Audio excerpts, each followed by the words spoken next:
بت تھے وہ اوندھے منہ گر گئے، اور آتش کدہ ایران جو 1000 سال سے جس کی آگ نہیں بجھی تھی، جب نبی صلی اللہ علیہ وسلم کی ولادت ہوئی تو آگ بجھ گئی، اور کسرا جو بادشاہ تھا اس کے محل کے جو کنگن تھے وہ ٹوٹ کے نیچے گر گئے۔ علامہ صاحب، یہ بڑی حقائق ہیں جو آپ بیان کر رہے ہیں، اور یہ حقائق ہم اسی طرح سے دیکھ سکتے ہیں کہ ربیع الاول کا مہینہ اور اس کی فضیلت اس دور کے لوگوں نے بھی اس کا مطلب دیکھی جب آپ صلی اللہ علیہ وسلم اس دنیا میں تشریف لائے۔ آپ نے 3-4 چیزوں کا اشارہ کیا، اس کے علاوہ ان جنرل جو عام لوگ تھے، جو عوام تھے، انہیں کیا تبدیلی نظر آئی، انہیں کیا تبدیلی محسوس ہوئی کہ آپ صلی اللہ علیہ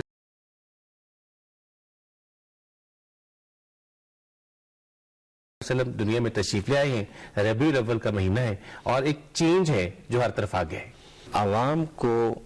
خبر تھی کہ ایک نبی آخر الزماں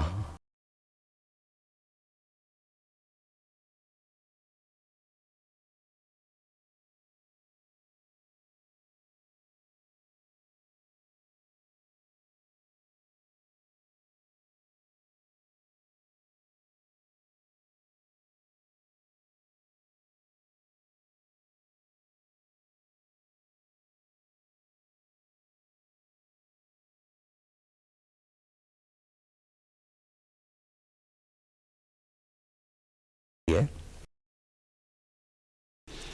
آپ بکتے بکتے مدینہ شریف پہنچ گئے تھے۔ جب وہ مدینہ شریف میں بیچے گئے تو انہوں نے اللہ سے دعا کی کہ میں اس جگہ پہنچ گیا ہوں کہ جس جگہ تیرے آخری پیغمبر نے جلوہ گری فرمانی ہے، اور وہ شکر ادا کرتے تھے کہ اللہ تعالیٰ نے مجھے مدینہ میں آخری بار فروخت کیا۔ مجھے پورے عالم میں ایک شور تھا، اور احادیث مبارکہ میں یہ ہے کہ حضور صلی اللہ علیہ وسلم کی آمد کا جو اعلان تھا اور انتظار تھا وہ زمین سے آسمان تک تھا، یہاں تک کہ جو جن تھے وہ بھی نبی پاک صلی اللہ علیہ وسلم کی آمد کا انتظار کر رہے تھے۔ جب پہلی کتابوں میں جو علامات تھیں، ان علامات میں یہ علامت تھی کہ جب وہ نبی آخر الزماں آئیں گے تو کسرا کے محل کے کنگن ٹوٹ کے گریں گے، اور کسرا والے تو اہل کتاب تھے، انہوں نے جب دیکھا تو ان کو یہ ایک الارم تھا کہ بھی نبی آخر الزماں ظہور پذیر ہو گئے ہیں۔ دوسرا یہ نشانی تھی کہ حضور صلی اللہ علیہ وسلم جب پیدا ہوں گے تو آتش پرستوں کا آتش کدہ 1000 سال سے ایک لمحے کے لیے وہ بجھنے نہیں دیتے تھے، وہ بجھ گیا، خود اچانک بجھا۔ تو یہ ان کے لیے ایک بڑی سرپرائز تھا کہ جو کچھ ہم سنتے آ رہے تھے شاید وہ ہو گیا۔ علامہ صاحب، جو کچھ وہ لوگ سنتے آ رہے تھے کہ اس طرح سے ایک نبی جو ہے، نبی آخر الزماں، وہ دنیا میں آنے والا ہے، اور اس کے لیے ان کی جو کتابیں تھیں، جو ان کے پاس مقدس کتابیں تھیں، ان میں بھی تذکرہ تھا، یہ فرمائیے گا کہ آپ صلی اللہ علیہ وسلم کے حوالے سے یہ پہلی کتابوں میں تھا کہ آپ ربیع الاول میں اس دنیا میں ظہور پذیر ہوں گے؟ ربیع الاول کا مہینہ یہ لفظ تو کیونکہ نہیں ہے، وہ اس لیے نہیں ہے کہ یہ ربیع الاول، ربیع الثانی یا رجب، شعبان کے یہ جو نام رکھے گئے تھے یہ حضور صلی اللہ علیہ وسلم کی ولادت سے کچھ عرصہ پہلے رکھے گئے تھے۔ وہاں نام تبدیل کرتے رہتے تھے، موسموں کے حوالے سے، برسات کے حوالے سے، خزاں کے حوالے سے، کوئی موسم کا تغیر آیا تو انہوں نے نام کو بدل دیا، تو یہ نام انہوں نے بدلتے رہتے تھے۔ مگر یہ تھا کہ جس زمین پر وہ آئیں گے، جس طرح قرآن پاک میں نا کہ ابراہیم علیہ السلام نے حضرت اسماعیل علیہ السلام کو لیا اور واد غیر ذی زرع، ایسی وادی جس میں نہ سبزہ، نہ پانی، نہ دریا، نہ چمنستان، کچھ بھی نہیں ہوگا، نہ کھیتی باڑی ہوگی، تو وہاں آ کر ان کو ٹھہرایا گیا۔ تو حضرت ابراہیم علیہ السلام نے بھی اپنی امت کو اس وقت اس بات کی خبر دی تھی کہ میرے اس بیٹے کی نسل سے نبی آخر الزماں تشریف لائیں گے اور جلوہ گر ہوں گے۔ اور اہل کتاب جو مکہ میں تھے وہ جانتے تھے کہ بیت اللہ شریف ایک دفعہ بتوں سے بھر جائے گا، اور اس نبی کی آمد کی یہ نشانی ہوگی کہ جس دن یہ بیت اللہ میں پڑے ہوئے بت اوندھے منہ گریں گے وہ لمحہ اس نبی کی ولادت اور ظہور کا وقت ہوگا۔ اور جب وہ اوندھے منہ گرے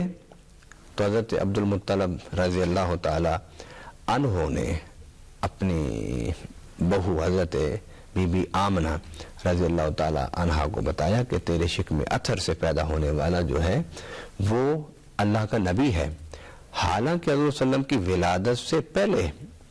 حضرت بی بی آمنہ فرماتے ہیں، حضرت عبداللہ فرماتے ہیں، خود حضرت عبد المطلب فرماتے ہیں کہ ہمارے اوپر اللہ کی ساری مخلوق سلام بھیجتی تھی، اور سلام بھیجنے کا انداز بھی یہی تھا کہ اے اللہ کے نبی آخر الزماں کے دادا تم پر سلام ہو، اے اللہ کے نبی کے والد تم پر سلام ہو، اے اللہ کے نبی کی والدہ تم پر سلام ہو، یہاں تک کہ شجر و حجر بھی سلام پیش کرتے تھے، ملائکہ بھی آ کے سلام پیش کرتے تھے، انبیاء اور رسل 9 مہینے حضرت بی بی آمنہ رضی اللہ تعالیٰ عنہ کے پاس آتے رہے، خوشخبری دیتے رہے۔ یہ جو علامات تھیں یہ تو ان خاندان کے درمیان تھی نا، مگر جو علامات حضرت صلی اللہ علیہ وسلم کی ولادت کے حوالے سے اہل کتاب کی کتابوں میں موجود تھیں،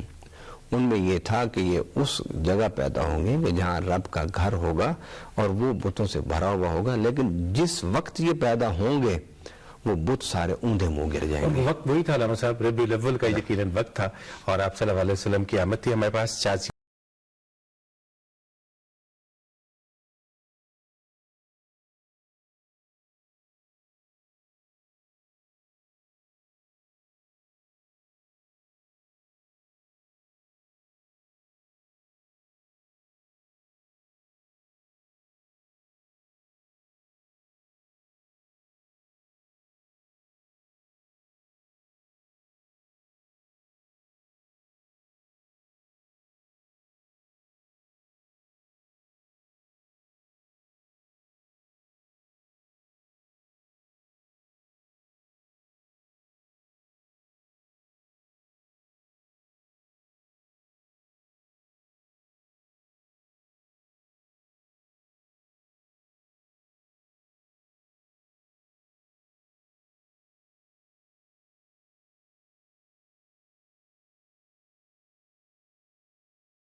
تیرا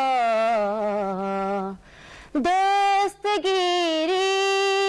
میری تنہائی کی تو نے ہی تو کی، دستگیری میری تنہائی کی تو نے